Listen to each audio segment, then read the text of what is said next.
संघर्ष योद्धे मनोज जरांगे पाटील गेल्या वर्षी आपल्या हिंगोली जिल्ह्यामध्ये आले होते, सर्वांना माहित आहे। आणि ती कशासाठी आले होते? आता हिंगोली जिल्ह्यात महादिव्य सभा झाली आणि त्या सभेचं नाव दादाने ठेवलं होतं की आंतरवाली सराटीच्या झालेली सभा म्हणजे हिंगोली जिल्ह्यातील क्रय 7/12 जी झालेली सभा ही आमच्या आंतरवाली सराटीपेक्षा 2 नंबरची सभा होती, असा आपला उल्लेख केला भावानो। हा उल्लेख म्हणजे आपल्या हिंगोली जिल्ह्याला शाबासकी दिली। आणि का दिली असेल तर तुमची आमची एक समाज सकल मराठा समाज हिंगोली जिल्ह्याने जी आपल्या मनात एकता आपण त्या क्रायडिग्रस या भूमीवर आपण दाखविली आणि त्या खरं त्या तपोवन भूमीला माझा अथाह सलाम आहे। कारण की येणारी 7 तारीख ही 12 महिने कंप्लीट होणारी आहे, त्या तारखेची मी आठवण बघत आहो। माझ्या सकल मराठा समाज हिंगोली जिल्ह्याने उद्याकडे बैठक ठेवली, खरंच गौरव शपथ गोष्ट काढली आणि ही बैठक ठेवली आणि मराठा समाज कुठेतरी एक येतोय।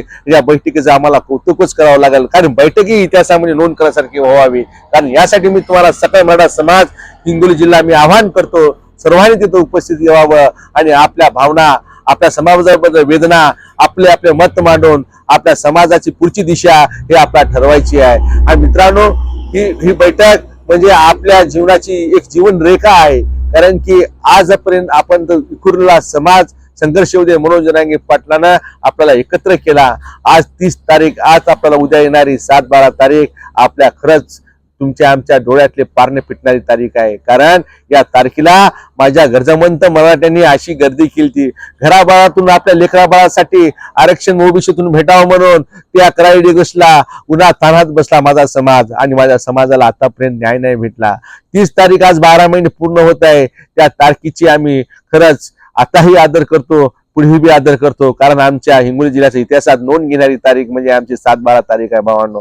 परंतु आपल्याला न्याय हक्क अनेक प्राप्त झाला नाही। उद्याच्याला या 7/12च्या मीटिंगला आपली भव्य दिव्य सभा होणार आहे, मीटिंग होणार आहे। या मीटिंगमध्ये आपल्या समाजासाठी असले ध्येय धोरण आपल्याला ठरवायचे आहेत। मी एवढंच विनंती करतो, तुमच्या प्रत्येकाच्या मनामध्ये जे मतभेद असतील ते दूर करा भावांनो। या मतभेदामुळे आपल्या समाजाची राख लागत आहे। आपल्या या मतभेदामुळे आपल्या मुलाला न्याय भेटणं झालंय। एकमेकावर चितोडे उजण्यापेक्षा एकमेकांमध्ये समता आणि बंधुत्व ठेवा आणि एकमेकांना सहाय्य करा आणि अवघे धरू सुपंत या नात्यानं आपण पुढे चलूया आणि पुढची दिशा आपण ठरवूया। या हिंगोली जिल्ह्यामध्ये जर मराठा समाजावर कुठे अन्याय होत असेल तर एका हाकेमध्ये आपला समाज ताटपणे उभा राहायला पाहिजेत। या उद्याच्या सभेमध्ये आपण अशी शपथ घेऊया, कारण तुम्ही सगळेजण एकत्र आलं तर सगळ्या गोष्टी एकत्र होतात। राजकीय थैमान घातलेल्या डोसक्यातल्या ह्या गोष्टी बाहेर काढा, कारण राजकारणामुळे आपल्या लेकराचं भविष्य ठरणार नाही। मित्रांनो, राजकारण हे आपल्या गोष्टी नाहीत, राजकारण करण्यासाठी आपल्या लेकराचा विकास होणार नाही। ओबीसीतून आरक्षण लेकराला भेटावं तेव्हाच आपल्या शैक्षणिक दृष्ट्या आरक्षण भेटलं तर आज आपले लेकर कुठे डॉक्टर, कलेक्टर, इंजिनियर होतील। मित्रांनो, आज आपण एखाद्या पक्षाचा कार्यकर्ता जर बनून राहिलो तर कोणाच्या सतरंजा उचलून राहिलो तर आपला मुलगा कुठे सर्व्हिसला, कुठे चांगल्या प्रकारे कोणत्या कॉलेजला लागणार नाही। त्यासाठी आपल्याला आरक्षणाच्या मागे लागावं लागणार आहे। आरक्षण प्राप्त करण्यासाठी आपल्याला एकजुटीने मनोज जरांगे पाटलांच्या पाठी खंबीरपणे उभं टाकावं लागणार आहे। कारण ही खंबीरता आपलीच या सरकारला गंभीर करू सोडेल। कारण की जोपर्यंत तुम्ही मराठा आरक्षणासाठी तुम्ही खंबीर राहणार ना, तोपर्यंत तुमच्या लेकराला आरक्षण भेटणार नाही। त्यासाठी संघर्ष योद्धे मनोज जरांगे पाटील आंतरवाली सराटीमध्ये सामूहिक उपोषणाची तयारी करत आहे। उद्याच्या या सभेमध्ये, उद्याच्या या मीटिंगमध्ये याही सामूहिक उपोषणाची आपल्याला तयारी दाखवायची आहे। मित्रांनो, कोण काय केलं, कोण कोण्या पक्षात गेला, कोणाचा नेता आला असेल, कोणाचा नेता पडला असेल, याच्याशी आपल्याला काही देणं घेणं नाही मित्रांनो। कारण आज आपल्या घरचा नेता म्हणजे आपला मुलगा, आपली लेकरू, आपली मुलगी, हिला कुठेतरी आपल्याला मोठं करायचं आहे।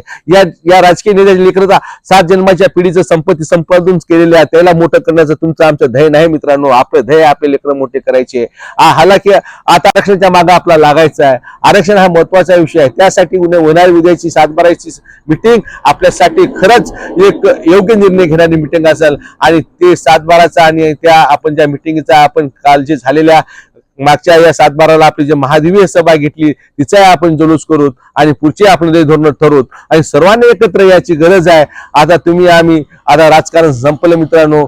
आज पक्ष स्थापन झाले, सरकार स्थापन झालं, त्याच्याशी आपला काही घेणं नाही। आपल्या लेकराला आपलं भवितव्य आपला स्थापन करायचं आहे। याच मिटिंगीतून आपल्याला औचित्य साधून आपल्या ह्या गोष्टी आपल्या अंमलात आणायच्या आहेत आणि संघर्ष योद्धे मनोज जरांगे पाटील याच्या पाठीशी आपला खंबीरपणे उभं टाकायचे आहे. उद्याची मिटिंग ही आपली ऐतिहासिक मिटिंग झाली पाहिजे. त्या मिटिंगसाठी तळागाळातून करायला डिग्रस येते, सत्य गणपतीपाशी यायचं आहे आणि तिथं आपल्या भावना व्यक्त करायच्या आहेत, आपले प्रश्न व्यक्त करायचे आहेत, आपले ध्येयधोरण व्यक्त करायचे आहेत. सर्वांनी एकत्र यायचं. जय जिजाऊ, जय शिवराय, एक मराठा लाख मराठा. सर्वांना कळकळीची विनंती, या आणि तुम्ही सगळ्यांनी या मिटिंगमध्ये सहभाग घेऊन आपली ताकद दाखवायची आहे.